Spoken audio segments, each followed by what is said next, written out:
This first story comes in two parts. The first begins when a poster wrote to r/am I wrong asking, am I wrong for accidentally getting my parents uninvited for my brother's wedding? Back when my ex and I, Maria, were dating, we set up my brother Arthur with his former ex Jen, who is also Maria's, I guess now, ex-best friend.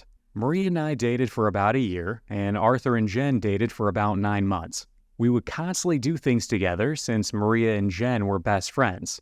And out of our little group, my personality matched with Jen's the most, which led us to getting really, really close. I just felt so comfortable around Jen, and we both had a moment of weakness. We were at a party, and we did the deed. We snuck around for about a week before Arthur and Maria found out. Jen and I decided that we'd be better off together, so we broke off our relationships and started dating each other. Jen and I then dated for about 6 months, and it was amazing until I found out that she was cheating on me and she left me for the other guy. I was heartbroken. I had really thought I had found my match. After a while, though, I kept thinking about how good Maria was to me. In hindsight, she treated me way better than Jen ever did. I went to message her to beg her to take me back, but I decided to look at her Instagram pictures first, and that's when I found out that her and Arthur had started dating in the 6 months that Jen and I were together. Now, if we fast forward, they've now been together for about 4 years, and I found out from my parents that they're getting married in September. It hurt so much to find that out. What hurt even more was the fact that I didn't even receive an invite. I mean, I know things have happened between us, but Arthur and I are still brothers. We're family. When I told my parents I hadn't received an invite, they phoned Arthur and tried to get him to invite me. But all that ended up doing is getting them uninvited as well. I tried calling Arthur to get them re-invited and to get myself invited, but he didn't even answer my calls. My parents haven't said anything since this, but I feel like they're very mad at me for getting them uninvited from Arthur's wedding. Am I wrong for accidentally getting my parents uninvited from my brother's wedding? Now that's interesting enough, but 3 days after posting, the brother Arthur then responds on r/EntitledPeople. He posted, my brother slept with and ran off with my ex and now wants an invite to my wedding, getting my parents uninvited in the process. Now for the record, I tried posting this 3 days ago, but my account was too new. I wasn't even going to make a post about this, but my brother, who I'll call Turk, has made 4 posts about it already, so I thought I should really share my side of the story. I'll use the same names that he did for the sake of simplicity. My fiancée is Maria, and my ex is Jen. A little over 5 years ago, my brother started dating Maria, my now fiancée. 3 months after they started dating, they set me up with her now ex-best friend, Jen. The 4 of us really did do a lot together since the girls were best friends. Turk and Maria were dating for about a year, and Jen and I had been together for about 9 months. At the end of our relationship, I came home early and found Turk and Jen having sex in my bed. After I processed the situation, I called Maria because I'd want to know if I was in her place, and she came over and we confronted Turk and Jen. They dumped us, and I found out 2 days later they started dating each other, and that broke me. I came home to find my brother effing my girlfriend only to run off with her. I had to move back in with my parents, and it was infuriating because they kept talking about how happy Turk and Jen were. Over the next couple months, Maria and I started talking. We were 2 people in similar shitty situations, and we found some comfort in each other. 4 months after we'd gotten dumped, Maria and I officially started dating. 6 months after we got dumped, Turk found out that Jen was cheating on him, and she left him for the other guy. I actually only found out about this from reading Turk's post. Now, Maria would occasionally get messages from Turk trying to reconnect, but she always ignored him. Anyway, moving on to now, Maria and I are now engaged and getting married in September. My parents were invited until my mom called me and threatened not to come if I didn't invite Turk. I just told her not to bother coming regardless. In my mother's eyes, Turk can do no wrong. When he screwed and started dating my ex, I told my parents everything he did, and my mom still tried defending him. Our relationship isn't the greatest, but it was somewhat decent. After I uninvited my parents, I had only uninvited my mom, but my dad had texted me and said he's not coming if my mom isn't. Turk started blowing up my phone trying to get a hold of me.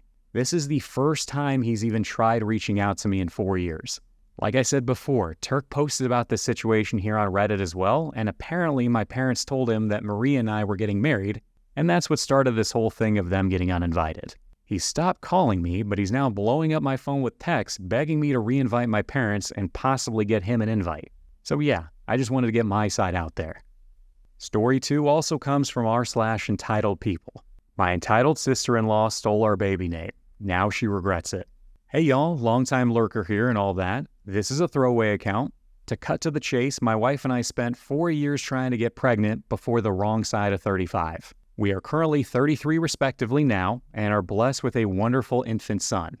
My wife has a younger half-sister that she has been losing contact with for some time now. The woman is entitled and toxic, and also her mother's golden child.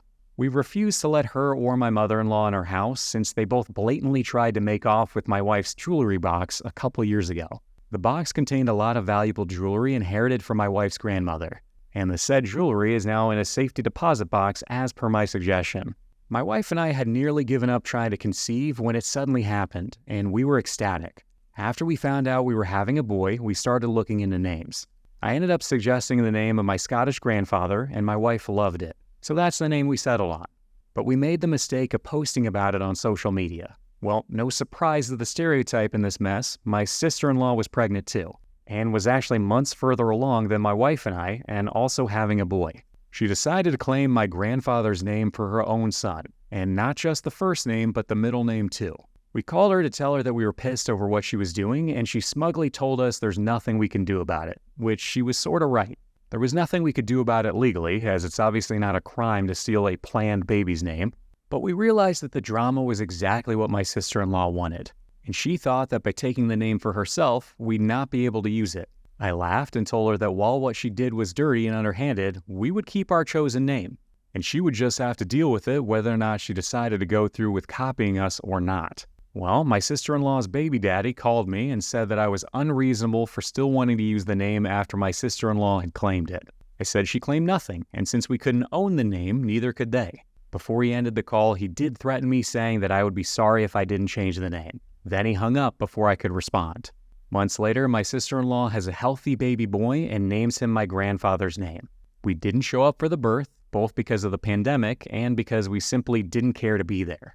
Sister-in-law called us wanting a congratulations, but we told her we simply didn't care and that if she was still insisting we change our baby's name, then she would be in for a big disappointment because we were not. Sister-in-law then demanded that I put my wife on the phone, but it was already on speaker and my wife spoke up and said that she agrees with me entirely. We weren't going to change the name, so sister-in-law hung up on us, but soon started sending us emails with text walls of names, even suggesting similar ones. I responded back that the name was for my grandfather, and that's why we were not changing it. So she shut up, and we didn't hear from her again until after our own son was born. 2 months later, we're blessed with our son. He came out perfect, and we named him just as we intended. Well, no surprise for my sister-in-law, she called us a few days after the birth to scream at us in our ears that we copied her son's name. I pointed out that she was the original copycat since she had no familial ties with the name, and we did. And honestly, anyone who looks at our family tree can see that. My wife then spoke up and said that after she had attempted the theft of her grandmother's jewelry, she no longer considered my sister-in-law her sister and would no longer have anything to do with her or her nephew. For months after, we were bombarded with messages and emails from my wife's side of the family. Half were on our side after finding out the whole story, and the other half were not. And sister-in-law's baby daddy, true to his word, showed up to my door to make me sorry. I'm not exactly sure what his plan was, but I pretty much towered over him.